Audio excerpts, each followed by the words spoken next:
The first song that comes to mind when I think of September is the song Landslide by Fleetwood Mac. This year, I've constantly questioned whether or not I could handle this new season of my life. I am someone who fears change, and after building a life with someone for 4 years, change was something that I had to deal with every day. Change in routine, change in life plans, and change in who I am as a person. After coming off the back end of a really bad mental health month, I entered September feeling anxious, consumed in my thoughts. My last psychologist told me that the one way you work through trauma is by sitting in it. So that's what I've done for the last year.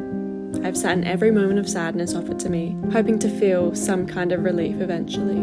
But what I've started to realise is that I was causing myself unnecessary suffering. While it's important to listen to your emotions, there's a time and a place, and I made the conscious decision to start letting happiness back in.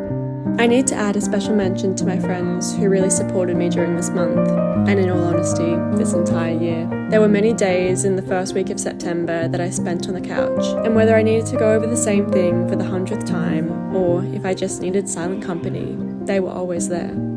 I continued going to my new psychologist every single week, and despite the large dent it's left in my pocket, I started to notice a shift in my mood when the second week of September rolled around.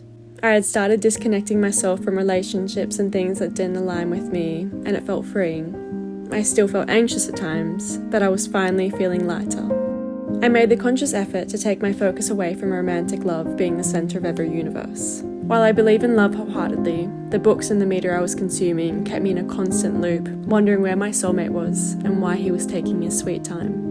Reflecting now, this decision, as small as it was, really allowed me to grow closer with myself and to make decisions for me. September was a big month of change. I headed down to Sydney to get my Italian passport, and as I was sitting in the waiting room, I got an email saying I got into uni. It felt like a new opportunity was calling out to me left, right and centre, and I felt overwhelmed but grateful that there were so many new possibilities. I was lucky enough to work with the Crown while I was in Sydney, and it was such a pinch-me moment. I've always dreamt of working in the travel industry, and to bring my mum along with me and spoil her was everything I wanted and more. I will never not be grateful to have a mum and a best friend all in one. We just understand each other so completely, and I am never sick of her company. If you're watching this, ti amo di più, mamma. But what's a month without a hospital visit? I ended September very itchy, but also a little defeated after many battles with my health this year. Despite the sleepless nights and many ointment applications, I started feeling a sense of relief in September. I began to realise that everything was happening for me, not to me, and the only things I've ever lost are things that were never really meant for me. I'm looking forward to slowing down in October.